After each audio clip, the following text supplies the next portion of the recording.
انسانوں کے نام افزار ریحان، ٹرمپ کی نتیجہ خیز دھمکی، پبلشڈ ان جنگ نیوز پیپر۔ نو منتخب امریکی صدر ڈونلڈ ٹرمپ نے حماس کو دھمکی دی تھی کہ اگر انہوں نے میرے اقتدار سنبھالنے تک اسرائیلی یرغمالیوں کو رہا نہ کیا تو وہ ان کے لیے خطے کو جہنم بنا دیں گے۔ اس کے بعد ہی جنگ بندی کے لیے مذاکرات میں تیزی آئی، جس کا سٹرکچر لیے جو بائیڈن انتظامیہ 31 مئی 2024 سے کوشاں تھی۔ واضح رہے کہ 7 اکتوبر 2023 کو حماس نے اسرائیل کے اندر گھس کر جہاں یوم کپور کی خوشیاں مناتے 1200 اسرائیلیوں اور دیگر قومیتوں کے پرامن اور بے گناہ شہریوں کو بے دردی سے مار ڈالا تھا، وہیں 250 نان کمبیٹنٹ یہودیوں کو اغوا کر کے اپنے ساتھ غزہ لے گئے تھے، جن میں بچے، بوڑھے اور نوجوان خواتین بھی شامل تھیں۔ اس واردات کے تعاقب میں اسرائیل غزہ کے اندر گھس کر جہاں اپنے اوپر حملہ آور ہونے والے دہشت گردوں کو ڈھونڈ اور چن کر مار رہا تھا، وہیں اس جنگی ماحول اور آپا تھاپی میں ہزاروں بے گناہ فلسطینی عرب بھی لقمہ اجل بن رہے تھے، جن میں بلا شبہ خواتین اور بچے بھی شامل تھے۔ حماس کی ہیلتھ منسٹری نے اس سلسلے میں جو کوائف جاری کیے ہیں، ان کے مطابق ہلاک شدگان کی تعداد 46,440 ہے، جبکہ زخمیوں کی تعداد 1.5 لاکھ سے بھی زائد بیان کی جا رہی ہے۔ لیکن اسرائیلیوں کے مطابق انہوں نے حماس سے وابستہ 17,000 کے قریب دہشت گردوں کا خاتمہ کیا ہے۔ مرنے اور زخمی ہونے والوں کی تعداد جو بھی ہے، اس امر میں کوئی شک نہیں کہ اسرائیل نے غزہ کا توڑا بوڑا بنا ڈالا ہے، جس کی تعمیر نو کے لیے امریکہ اور یورپی یونین جتنی چاہے امداد بھیج دیں۔ اس کے باوجود پوری بحالی کے لیے برسوں درکار ہوں گے، مگر پھر بھی مرنے والے تو واپس نہیں آ سکیں گے۔ کوئی جتنی چاہے جنگیں لڑے، بالآخر آنا تو مذاکراتی ٹیبل پر ہی ہوتا ہے۔ سو یہاں بھی بائیڈن انتظامیہ نے دوحہ میں مذاکرات کا ڈول ڈال رکھا تھا، جو بالآخر نتیجہ خیز ثابت ہوئے ہیں۔ امریکہ،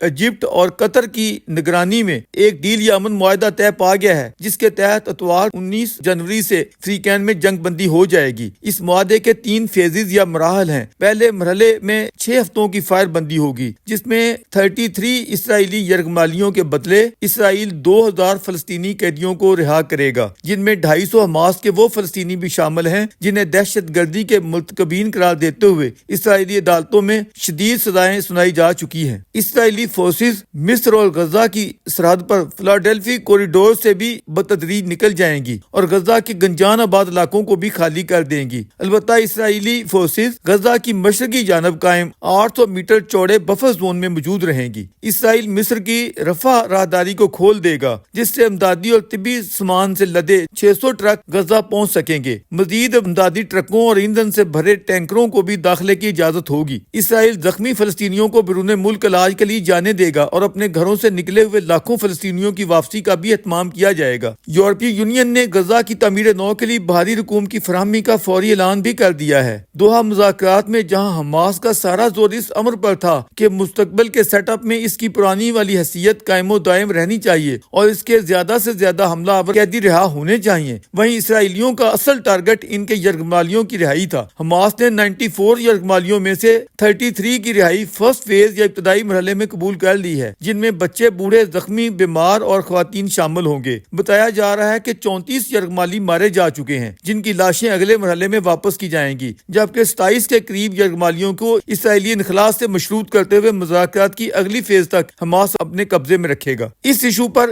اسرائیلی پرائم منسٹر نیتن یاہو کو اپنے دائیں بازو کے اتحادیوں، بالخصوص قومی سلامتی کے وزیر اور فنانس منسٹر کی طرف سے مشکلات کا سامنا ہے، جن کا استدلال ہے کہ ہم نے 15 ماہ جدوجہد سے جو کامیابیاں حاصل کی تھیں، یرغمالیوں کی رہائی فیزز میں ڈال کر انہیں سبوتاژ کیا جا رہا ہے، اس لیے ہم حکومت گرائے بغیر اس سے الگ ہو جائیں گے۔ اسی لیے نیتن یاہو کو کابینہ سے منظوری بھی التوا میں ڈالنی پڑی۔ اسرائیل کے اندر یہ ایشو بھی زیر بحث ہے۔ ہمارے یرغمالی بنائے گئے شہری نان کمپیٹنٹ تھے، جن کا کسی نو کی لڑائی سے کوئی تعلق نہیں تھا۔ ہم اپنے ایک بے گناہ یرغمالی کے بدلے حماس کے 50 جنگجوؤں کو کیوں رہا کرنے جا رہے ہیں؟ دوسری طرف نیتن یاہو پر نہ صرف یرغمالیوں کی فیملیز کا بلکہ عام اسرائیلی عوام کا شدید دباؤ ہے کہ کسی بھی قیمت پر اپنے یرغمالی واپس لاؤ۔ اسی کی حدت میں ٹرمپ نے یرغمالیوں کی واگزاری کے لیے سخت بیان دیا تھا۔ اسرائیلی یرغمالیوں کی موجودہ صورتحال ان 52 امریکی سفارتکار یرغمالیوں سے ملتی جلتی محسوس ہو رہی ہے، جنہیں 444 دن کے بعد کارٹر انتظامیہ نے اپنی صدارت کے آخری روز ایران سے رہا کروایا تھا۔